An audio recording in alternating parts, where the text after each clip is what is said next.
الحمد للہ رب العالمین والعاقبۃ للمتقین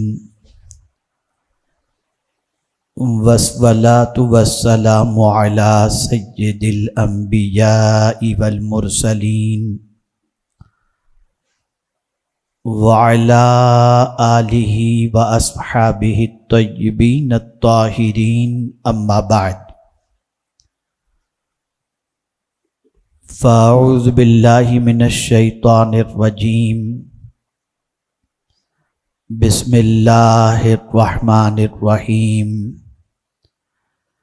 یا ایہا الذین آمنوا اتقوا اللہ ولتنظر نفس ما قدمت لغد صدق اللہ العظیم۔ مخدوم گرامی وقار شہزادے حضور تاج المشائخ حضرت سید امان میاں صاحب قبلہ مدظ اللہ العلی، محب گرامی رفیق دعوت حضرت مولانا سید امین القادری صاحب، دیگر علماء ذوی الاحترام، سادات کرام، حاضرین و ناظرین، السلام علیکم ورحمۃ اللہ وبرکاتہ۔ آیہ کریمہ کے جس حصے کی تلاوت کا میں نے شرف حاصل کیا، اس سے متعلق کچھ معروضات پیش کرنے سے پہلے آقا کریم رؤوف الرحیم علیہ التحیۃ والتسلیم کی بارگاہ بے کس پناہ میں جس طریقے سے میں پڑھاؤں عقیدت و محبت میں ڈوب کر اسی طریقے سے درود و سلام کا نذرانہ پیش کریں۔ الصلاۃ والسلام علیک یا رسول اللہ، الصلاۃ والسلام علیک یا حبیب اللہ، الصلاۃ والسلام علیک یا نبی اللہ، الصلاۃ والسلام علیک یا نور اللہ، وعلی آلک واصحابک یا حبیب اللہ، صلی اللہ تعالی علیہ وسلم۔ قوت فکر و عمل پہلے فنا ہوتی ہے، قوت فکر و عمل پہلے فنا ہوتی ہے، پھر کسی قوم کی شوکت کو زوال آتا ہے۔ ایک ایمان افروز اور پرمغز خطاب محب گرامی حضرت مولانا سید امین القادری صاحب سے آپ سماعت فرما رہے تھے۔ میں بھی تھوڑی دیر کچھ معروضات پیش کرنے کی سعادت حاصل کروں گا۔ اللہ رب العزت مجھے حق کہنے اور آپ سب کو حق سننے کی توفیق عطا فرمائے۔ اس وقت پوری دنیا میں بحث چل رہی ہے کہ امت مسلمہ زوال سے کیسے نکلے اور عروج کی شاہراہ پر کیسے گامزن ہو۔ وہ کون سا فارمولہ اپنایا جائے جس کی بنیاد پر کھویا ہوا وقار اور کھوئی ہوئی عزت اس قوم کو دوبارہ نصیب ہو جائے۔ اس لیے کہ آج اگر ہم اپنی قوم کی زندگی کی روش دیکھتے ہیں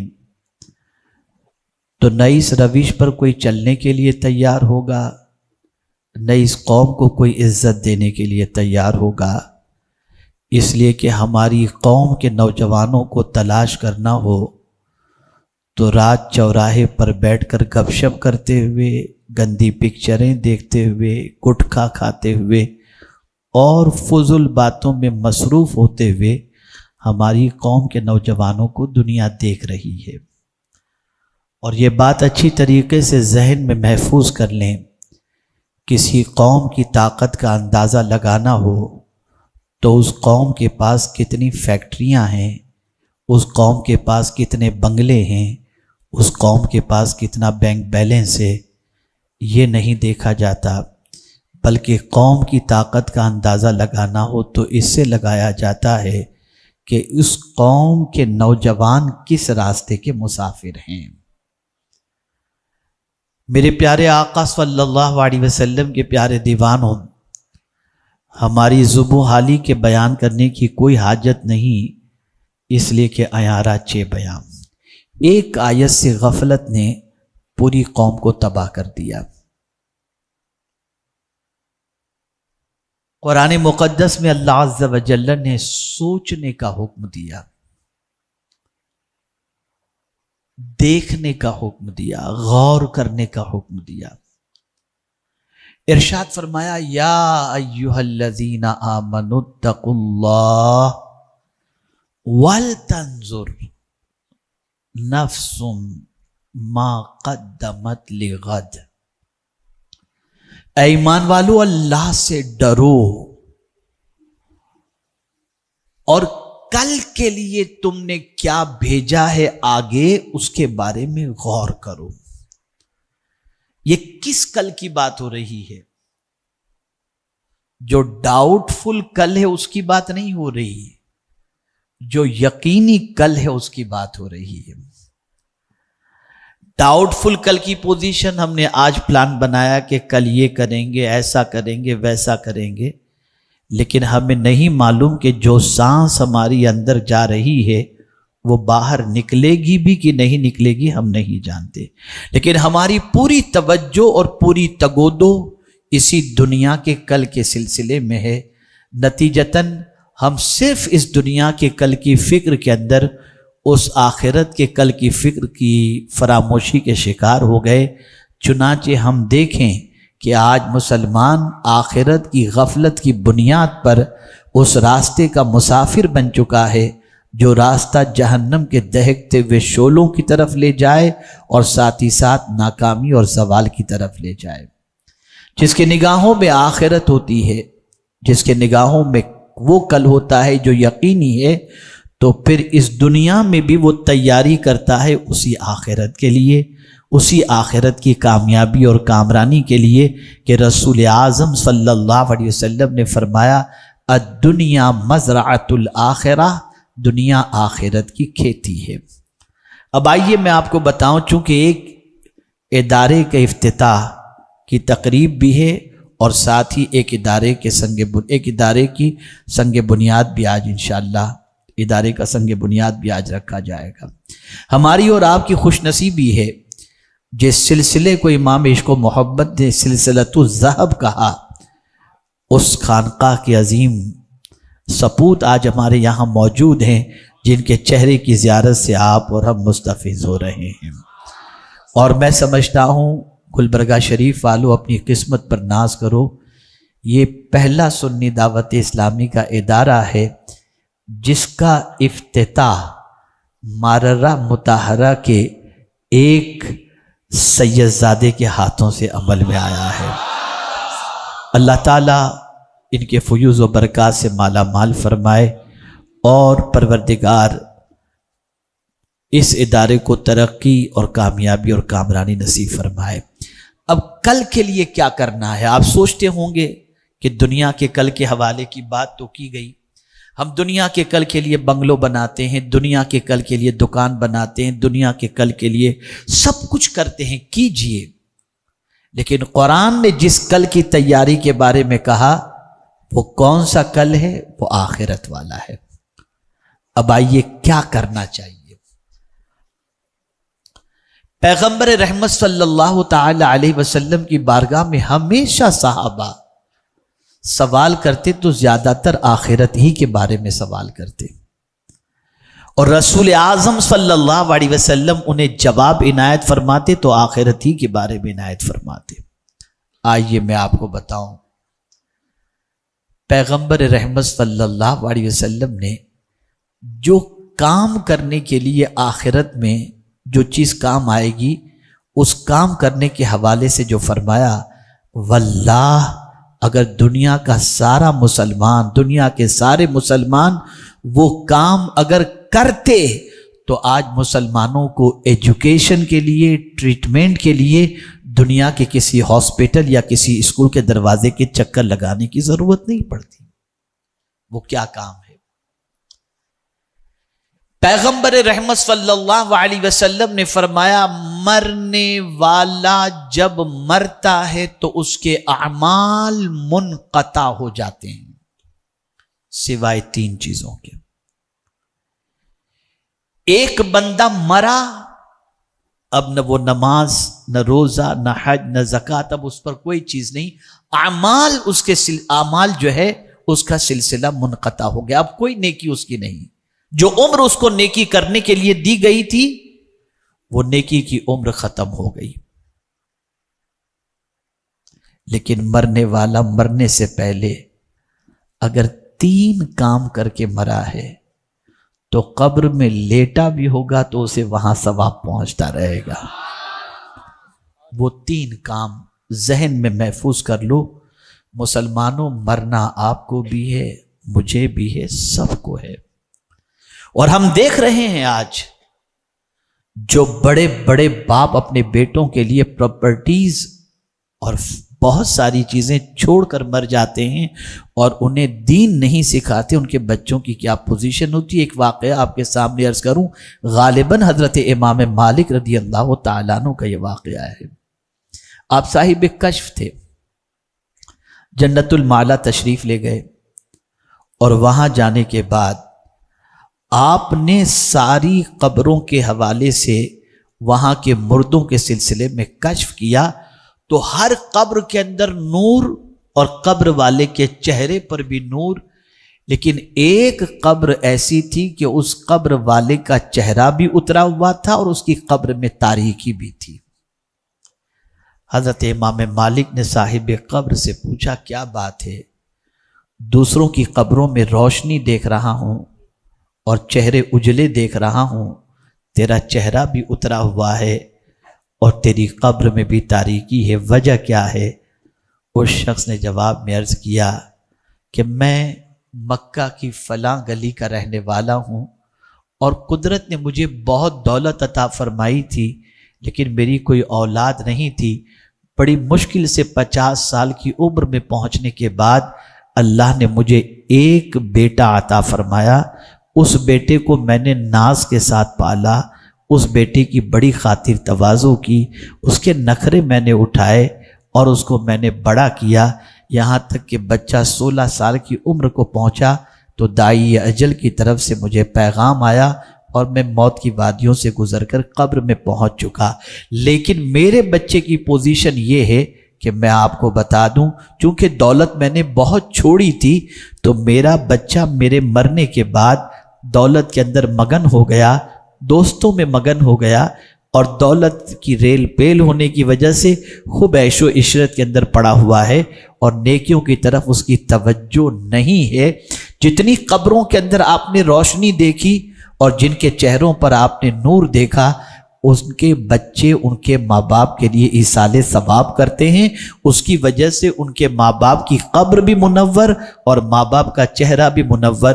لیکن میرے بیٹے کے پاس اتنا وقت نہیں کہ میرے لیے کچھ ایصال ثواب کرے، اس وجہ سے میرا چہرہ بھی آپ نے غمگین دیکھا اور قبر میں تاریکی بھی آپ نے دیکھی۔ حضرت امام مالک نے فرمایا مجھے پتہ بتاؤ تاکہ میں تمہارے بچے سے ملاقات کروں۔ پتہ بتایا گیا، گئے، نوجوان سے ملاقات کی۔ پہلا سوال انہوں نے پوچھا، بیٹے یہ بتاؤ تمہارے والد کیسے تھے؟ کہا ان کا کیا کہنا، بڑے اچھے انسان تھے، یہ جو کچھ میرے پاس ہے یہ انہی کی مہربانیوں کا نتیجہ ہے، وہ ساری زندگی کماتے رہے، میرے لیے چھوڑ کر کے گئے اور آج میں ناز و نعم کے اندر پل رہا ہوں اور اپنی زندگی خوش و خرم گزار رہا ہوں۔ حضرت امام مالک نے فرمایا تمہیں معلوم بھی ہے کہ کہ تمہارے باپ کی قبر میں کیا پوزیشن ہے؟ اس نے کہا نہیں۔ ارشاد فرمایا میں نے تمہارے باپ کی قبر کی پوزیشن دیکھی، قبر کے اندر تاریکی ہے، چہرہ اترا ہوا ہے۔ وجہ یہ ہے کہ جس باپ کی دولت پر تم ناز کر رہے ہو اس باپ کے سلسلے میں تمہارے پاس وقت نہیں کہ ان کے لیے ایصال ثواب کرو، مغفرت کی دعا کرو، ان کے لیے نفل کام کرو اور ان کی بارگاہ میں ایصال ثواب کر سکو۔ چنانچہ نہ کرنے کی وجہ سے تمہارے باپ کی قبر میں تاریکی ہے۔ اس کی آنکھوں سے آنسو جاری ہوئے، وضو کیا، فوراً نکل پڑا کعبہ شریف کی طرف، چونکہ مکے ہی میں رہتا تھا۔ طواف کرنا شروع کیا باپ کے نام سے، تلاوت کرنا شروع کیا، عبادت کرنا شروع کیا، باپ کے نام پر ایصال ثواب کرنا شروع کیا۔ کچھ دنوں کے بعد امام مالک جب جنت المعلا پہنچتے ہیں اور جب وہاں پہنچنے کے بعد اس کی قبر کے پاس پہنچتے ہیں تو اللہ اکبر، جب کشف کیا تو کیا دیکھتے ہیں؟ چہرہ بھی نورانی ہے اور قبر بھی نورانی ہے۔ وہ صاحب قبر نے امام مالک سے عرض کیا اللہ آپ کو جزائے خیر عطا فرمائے کہ آپ نے میرے بیٹے کو نصیحت فرمائی، آج اس کا میری بارگاہ میں ایصال ثواب کرنا مجھے قبر کے اندر نفع پہنچا رہا ہے۔ ہم دیکھ رہے ہیں کہ بچوں کو دین نہ سکھانے کی وجہ سے بچے دنیا کے اندر ڈوب جاتے ہیں۔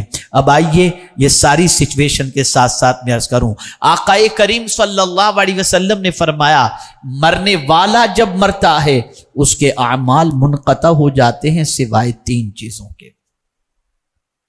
وہ 3 چیزیں کون سی ہیں؟ پہلی چیز، مرنے والا مرنے سے پہلے کوئی ایسا علمی کام کر کے مرے کہ دنیا اس علم سے نفع حاصل کرے۔ جب تک اس علم سے دنیا نفع حاصل کرتی رہے گی مرنے والے کو اس کا ثواب ملتا رہے گا۔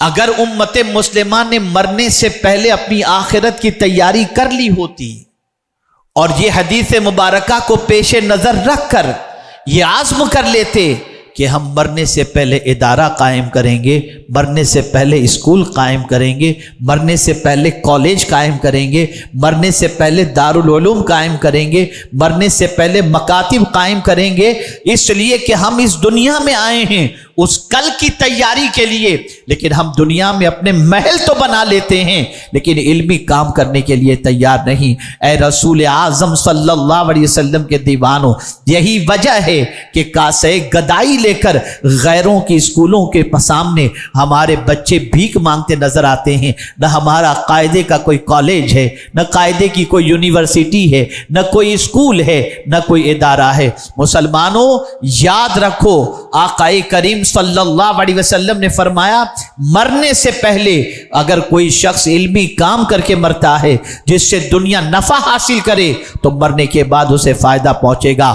عزم کر لو کہ اس دنیا سے جانے سے پہلے اللہ نے جتنی استطاعت عطا فرمائی ہے اس استطاعت کے مطابق تم کوئی نہ کوئی علمی کام کرو گے، علمی کام کر کے مرو تاکہ آخرت کی رسوائی سے بچ سکو اور آخرت کی تیاری کا سامان تمہارے پاس ہو سکے۔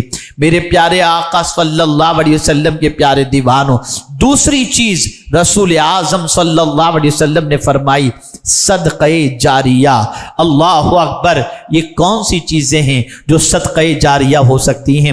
آپ نے کنواں کھدوا دیا، آپ نے کہیں بورویل لگوا دیا، آپ نے کہیں کچھ اس طریقے کا انتظام کیا کہ ہاسٹل بنوا دی، آپ نے اس طریقے کا کوئی انتظام کیا، مسافر خانہ بنوا دیا، لوگ اس سے فائدہ اٹھا رہے ہیں، ہاسپٹل سے فائدہ اٹھا رہے ہیں، آپ نے ہاسپٹل بنوا دیا۔ یاد رکھیں جب تک لوگ اس سے فائدہ اٹھاتے رہیں گے آپ قبر میں پڑے رہو گے، ثواب آپ کو ملتا رہے گا۔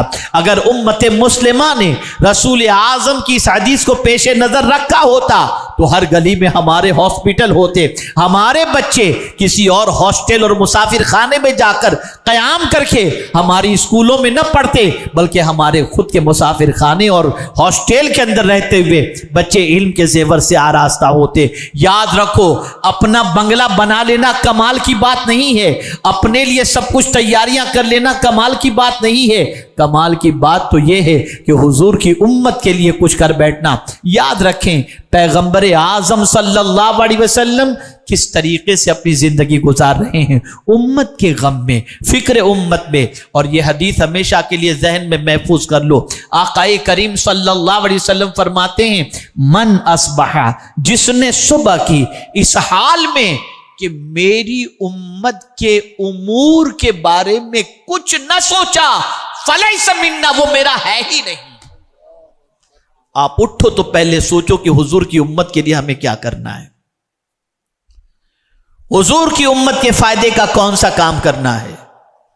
اگر ہم نے اس کام کا عزم کیا ہوتا تو آج ہمیں پریشانی کا شکار ہونے کی ضرورت نہ ہوتی. یہ دوسری چیز ہو گئی، وقت اتنا نہیں کہ اس پر تفصیلی گفتگو کی جائے.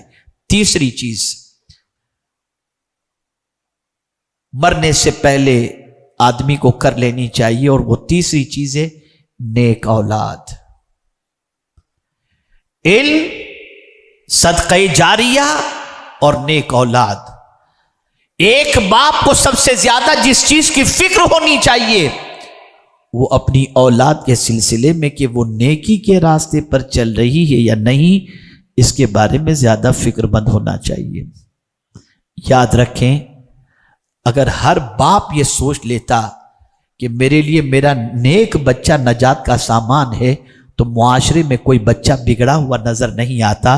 لیکن باپ کے پاس اتنا وقت نہیں، نہ ماں کے پاس اتنا وقت ہے کہ اولاد کی تربیت کے سلسلے میں ٹائم دے سکیں. یاد رکھیں، آقا کریم صلی اللہ علیہ وسلم ارشاد فرماتے ہیں کل بروز قیامت ایک بندے کے درجے کو بلند کیا جائے گا.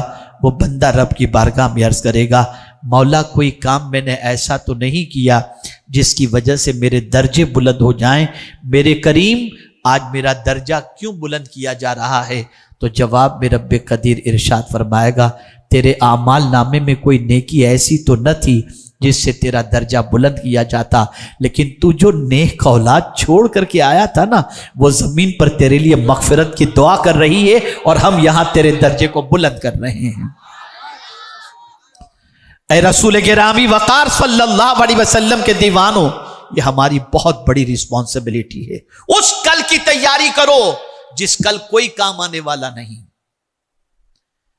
یوم لا ینفع مال ولا بنون، نہ مال نفع پہنچائے گا نہ اولاد نفع پہنچائے گی.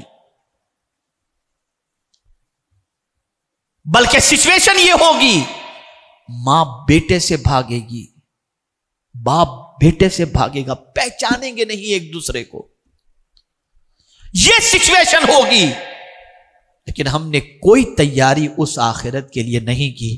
رسول اعظم صلی اللہ علیہ وسلم نے 3 کام مرنے سے پہلے کرنے کا حکم دیا. آج کے اس اجتماع کے اندر ہر مسلمان اگر یہ عزم کر لے کہ میں مرنے سے پہلے یہ 3 کام کر کے مروں گا، میں امید کرتا ہوں علمی افلاس بھی ہمارا دور ہو جائے گا، اور ساتھ ہی ساتھ ہمارا معاشی اور ہمارا مطلب سوسائٹی کے اندر خدمت خلق کے سلسلے میں بھی جو قحط نظر آ رہا ہے وہ بھی دور ہو جائے گا، اور ساتھ ہی ساتھ ہماری نسلیں بھی سیدھے راستے کے مسافر ہوں گی. اللہ رب العزت جل جلالہ آقا کریم رؤوف الرحیم علیہ التحیۃ والتسلیم کے صدقہ و طفیل مجھے آپ کو سب کو ایسے کام کرنے کی توفیق عطا فرمائے جو کام دنیا اور آخرت میں ہماری کامیابی کا سبب بن جائے. اس وقت ہماری سب سے بڑی ذمہ داری یہ ہے ادارے قائم کریں، مکاتب قائم کریں، اسکول قائم کریں اور پورا فوکس اس پر دیں. اور یاد رکھیں آج اسکول بہت ساری آپ کو ملیں گی، آپ کو کالج بہت سارے ملیں گے. ایک زمانہ تھا اسکول میں تعلیم کے لیے جانے والا بچہ با کردار بن کر کے آتا تھا. آج کالج کی دہلیز پر قدم رکھنے والا بچہ ڈگری کے ساتھ بیوی بھی لے کر کے آ جاتا ہے. اس بدکرداری کی پوزیشن آج تعلیمی اداروں میں ہو رہی ہے. جب تک کہ اس کا کریکشن نہیں ہوگا اور آپ کسی ادارے کو رسول اعظم کی محبت کے سانچے میں ڈھال کر کے جب تک کہ نہیں چلائیں گے اور اخلاق کے ساتھ علم کو پروان نہیں چڑھائیں گے، اس وقت تک بہترین انسان قوم کے اندر تیار نہیں ہو سکتے.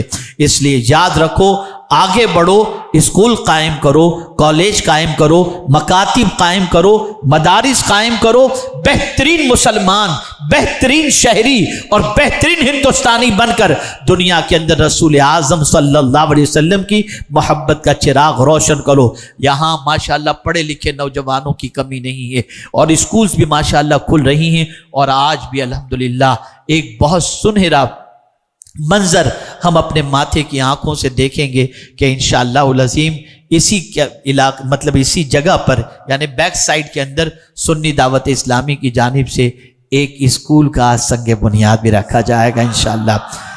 ہم جو اسکول قائم کرنا چاہتے ہیں اور کر رہے ہیں، اللہ کام لے رہا ہے، ایک ہی مقصد ہے، انگریزی تعلیم محبت رسول کے ماحول میں،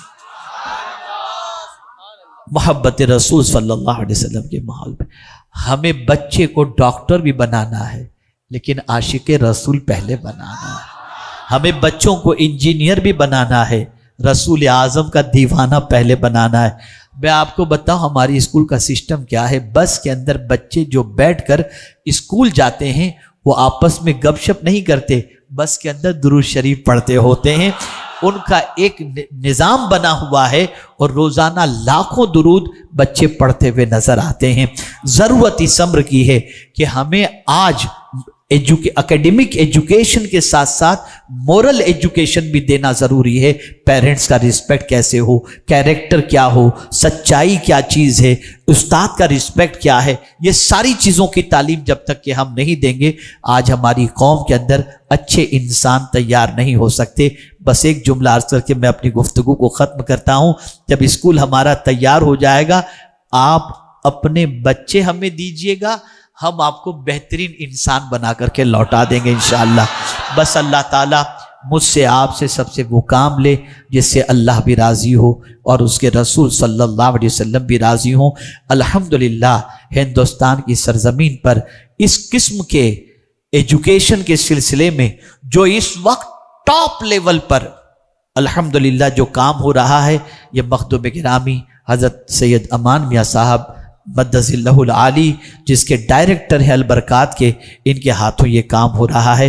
آپ دیکھیں وہاں کا نظام، دیکھنے کے بعد آپ کا جی چاہے گا کہ اللہ اکبر، کاش اللہ تعالیٰ یہی توفیق ہر ایک کو عطا فرمائے اور اس قسم کے ادارے وجود کے اندر آئیں جہاں سے عالم بھی نکل رہا ہے اور عالم بھی نکلیں گے، اور جہاں سے الحمدللہ بہترین تعلیم یافتہ اچھی دنیاوی تعلیم حاصل کرنے والے حضرات بھی نکلیں گے۔